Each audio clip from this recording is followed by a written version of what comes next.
de Mayo? No, Cinco de Mayo.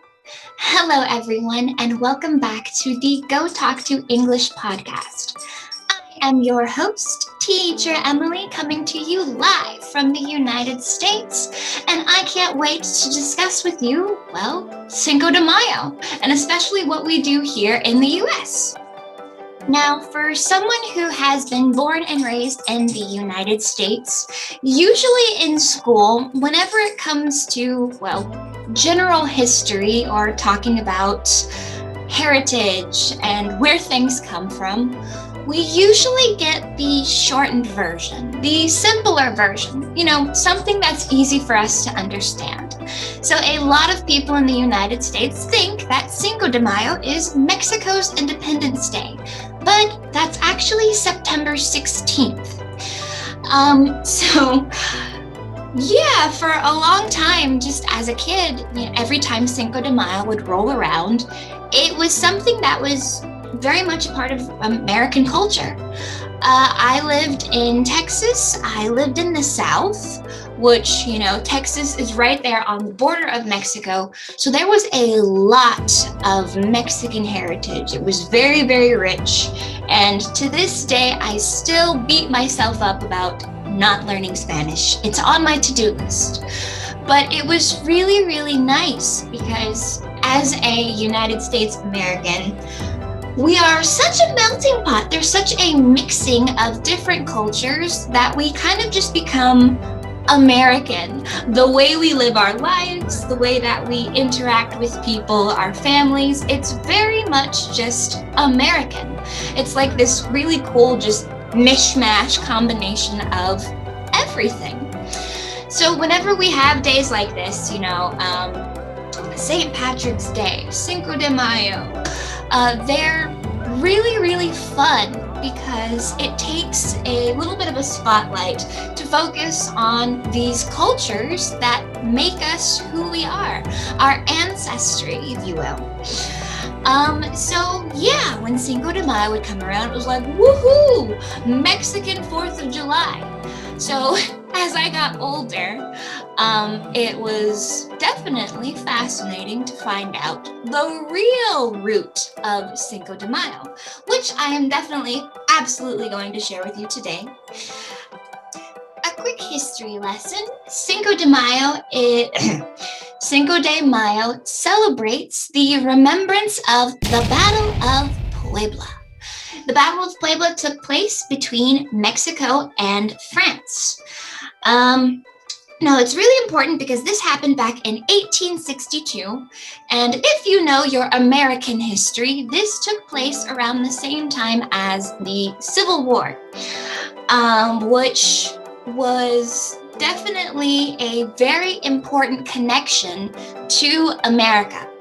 Now, one of the big other surprises is that in the United States, Cinco de Mayo is more celebrated. It's made to be a much bigger deal. Going to the United States, you're more often to stumble upon someone celebrating Cinco de Mayo than in Mexico.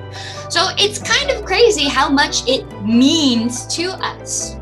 So this battle between France and Mexico, it was a tough one. It was very, very difficult, and there were lots of losses along the way. The president at the time, President Juarez, declared May the 5th, Cinco de Mayo, a national holiday. This was to inspire the troops to keep battling this harsh, tough, difficult battle, which honestly was very, very kind and thoughtful. If I'm studying and really having trouble in school, I would love it if my parents threw me a "you can do it" day. So really, I think that was a great idea, a good move. Now, because the United States was dealing with its own civil war, which, again, diving deeper in our history lesson, the reason we had the Civil War was because there was a great divide in the United States between the North and the South. For many, many different reasons. The North believed in a big government to help control everything, and the South believed in a smaller government where everyone should be able to decide what they want to do independently. And of course, we have the big skeleton in the closet that was slavery. Goodness gracious. Slavery. The South was for slavery, but the North was against.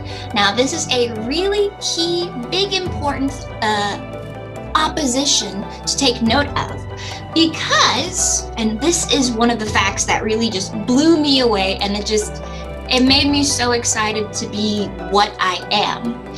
Because the North was so heavily against slavery, the enslavement of African Americans, blacks, if you will, whenever they would run away from the South, whenever they would seek refuge and safety in Mexico, well, whenever these slave owners from the South would walk on over to Mexico and say, hey, my slave is in your yard, can I have him back?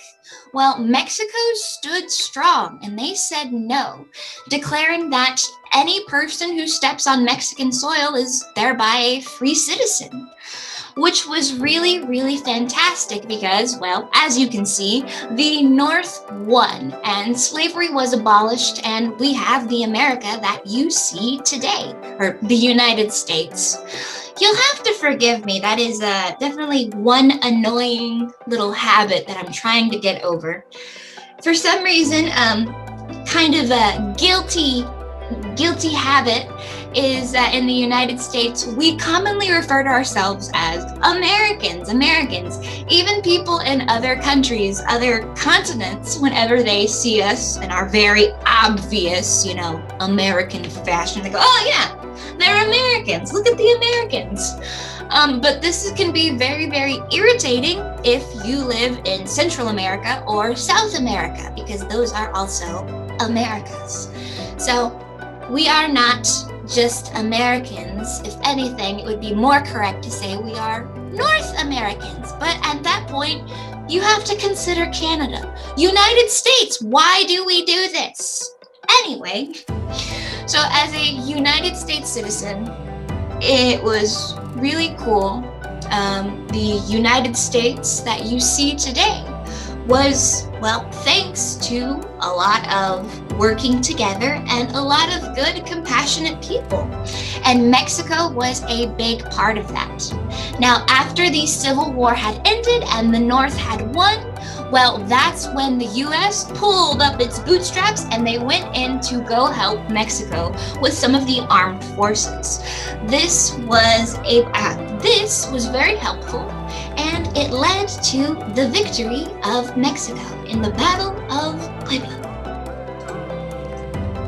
So if you were to travel to the country of Mexico and go to the state of Puebla on Cinco de Mayo, it is a big deal, of course, but this isn't a national holiday for them. Businesses and schools still remain open, business as usual, as we say. They just keep it going, keep it regular. But of course, they do celebrate it, they do acknowledge it, because it's a big part of their history just as much as ours. Well, we make a bigger deal out of it because, American, United States American. But in the US, it is definitely widely more commercialized. You can go to the grocery store and you will see Mexico-themed merchandise. Everyone's getting ready for the celebration. Because it's very hard not to walk into the United States and just try to make up an excuse to celebrate and be happy and, well, just be joyous in life. We love to do it. We love an excuse to throw a party, to have a celebration, to invite the family and friends over. Because why not? And it's kind of funny because as a United States citizen, it's crazy to hear that Cinco de Mayo in the US is very much thought of as the Mexican St. Patrick's Day. Most native Mexicans, they look at the US, they look at what we do on Cinco de Mayo, and they're like, okay, you guys are going a little crazy, but thank you. It's definitely a really interesting comparison, a really interesting difference. So for the United States, of course, Cinco de Mayo is all about Mexican heritage. How much of Mexico can you jam pack into one day? So, of course, we have the Mexican food, tacos, quesadillas, enchiladas, chili. It's a very, very big deal. We have Tex-Mex. Of course, this comes from the Texas-Mexico border. We have a lot of borrowed heritage, borrowed flavors and spices. But we always put our own American spin on it, like a taco, for instance. I think only in the United States would you really expect to have a taco with melted nacho cheese on it. Because they don't do that in Mexico. They use fresh cheese like normal people. We definitely have some very interesting takes, interesting interpretations of foreign foods. And of course, we celebrate with music and dancing, whether that's traditional dancing or just doing your best on the dance floor. We love to have an excuse to drink cervezas or have the oh so famous margarita, which you can't have without alcohol because people love margaritas so much that why do you have to put alcohol in it? It's basically a slushie. All that alcohol makes it taste better, in my opinion. I am definitely a kid when it comes to liking sweets and liking frozen treats, and definitely don't like bitter things. So why is it that the United States makes such a big deal out of Cinco de Mayo? Other than the history, is it really just an excuse to party? Well, kind of, sort of, but that's only because Mexican heritage is so bright and happy and beautiful. And it's so strong, and we see that, and we love that. And we are proud to have roots and pieces of that on American soil. So why not just make it shine even brighter on one day? It's just a day, So we will traditionally see the colors of the Mexican flag, red, white, and green. You can see people dressing up in traditional Mexican garb, like the dresses. I know there's a name for them, and I made the mistake of not looking it up, but I will definitely find it. But they're these beautiful, just tiered, ruffly dresses in the brightest of colors. And I remember my mother took me to a Mexican heritage fair, I think for Cinco de Mayo, because we are Mexican. She wanted me to be a little knowledgeable about where I come from, or where we come from, rather. And it was just so mesmerizing, just so entrancing, like you can't look away, seeing these beautiful dancers wave around their dresses like flawless, like they were angels in the wind, and they're so beautiful. And of course, who could forget the beautiful mariachi? I love mariachi bands. It's probably the only time I listen to Latin music is if it's coming from a mariachi band. Of course, live and in person, because I'm lazy. But yes, mariachi bands traditionally, they have players with violins, with different types of horned instruments like the trumpet. Very, very just, I love it. And of course, they have various guitars, which can include the high-pitched and whiny vihuela, or the very deep and bassy guitarrón. But this is an ensemble, a group that when they come together, well, they capture the spirit and the sound of Mexico. Well, at least in my United States American brain, I imagine Mexico sounds like a mariachi band. It's probably the most American thing I could say. But yes, and we also like to do pinatas, which again, I was very surprised to find out that the pinata is not inherently Mexican. Well, first of all, the pinata is made using a technique called paper mache. which is getting glue, a watery glue mixture, and shredded pieces of paper, and using it to build a sculpture, whether it's a shape of a dog or Dora the Explorer.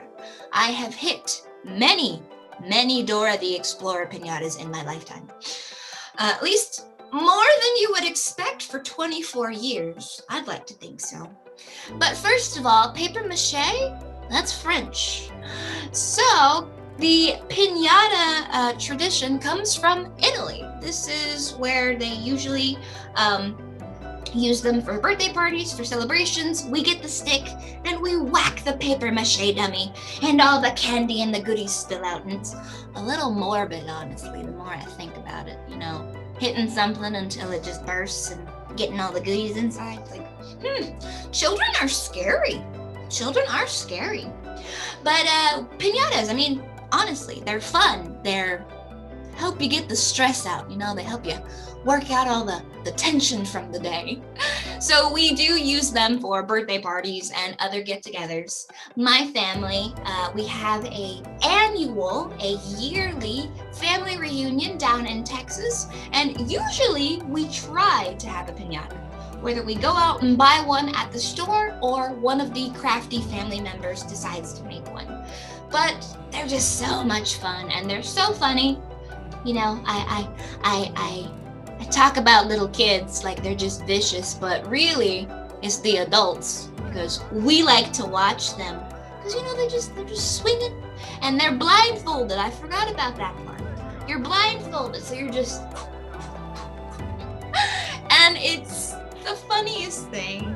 But my brother actually so not always fun. My brother was at a birthday party, and there was a piñata, of course, and the birthday girl was up to bat. It was her turn to hit, and she's blindfolded, and she's just a-going, and she's a-swinging, and she's looking for that piñata, because she's gonna get it. And unfortunately, she did not hit the piñata, but she did hit my brother. He had a nice little goose egg on his head, a big lump where it starts to swell from where, ding, yeah, got hit with the bat. So it can be dangerous. Use caution whenever you are, trusting anybody with the bat that's blindfolded and they can't see. Always use caution. Be careful. So, let's see, I think with the mariachis. Yes, so they play the different instruments. They sound like Mexico. It's traditional Mexican music. It's as Mexico as you can get. And even their outfits are very traditional.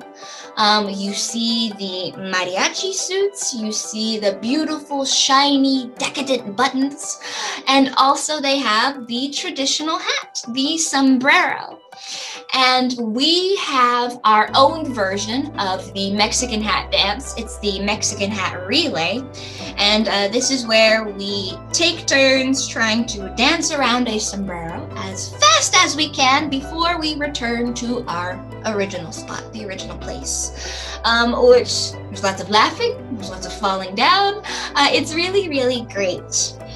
And I love holidays like these, especially when it's about my heritages, my ethnicities, because it's a great opportunity to find out and to learn more about myself, about the history of my family, about the history of my nation and where I come from. The bond between Mexico and the United States is something that I love because I feel like I represent that through my existence, and it resonates. It's something that settles down inside you and just kind of grows, like music, resonating, growing. And I don't know. It's hard for me not to get happy. It's hard for me not to want to get involved, not to make a big deal out of these awesome things, just because not only with regarding how much it means to me, but how much it means to other people. I am a third-generation American, but some people might be celebrating their first Cinco de Mayo in the United States for the first time this year. And the idea of making it an opportunity to connect, to share, to really make a lasting impression, it just makes me so excited. I could go on, and I have to stop myself from talking on and on about how exciting, how cool it is, all the colors, all the music, and but it's all out of love and appreciation for my heritage. So I hope you are able to celebrate Cinco de Mayo in the best way this year. Don't forget, it is May the 5th. Whether that's going out and celebrating with family, friends, or just sitting in your room and playing some mariachi music while dancing around a hat. Either way, Cinco de Mayo is for everyone because Cinco de Mayo is, well, at least in the United States, the appreciation for Mexico, everything Mexico. Without Mexico, we wouldn't have some of the greatest fashions and the greatest foods that we have access to. And I think that's a lot to be appreciative about. Well, anyway, thank you guys so much for joining me today on this podcast, and thank you for listening in to a topic that is very near and dear to my heart. I hope you have fun. I hope you can make your Cinco de Mayo the most Mexican appreciative day that you can. If you have any plans for Cinco de Mayo, or if you have any traditions, any comments or thoughts for the way that you celebrate Cinco de Mayo, please comment them in the comment section below. How many times have I said comment? My goodness, I'm sounding redundant. Don't forget to check us out at gotalkto.com to sign up for your language learning lessons. We have a variety of different languages, but you can meet me in the English department to start your journey of becoming a more fluent English speaker. Don't forget to follow us on Facebook, to follow us on Instagram, and on TikTok. We love to see you. We love to interact with all of our students, with all of our supporters, because we would not be here without you. Once again, this has been your beloved and somewhat talkative teacher, Emily, and thank you so much. I hope to see you again in our next podcast. Bye!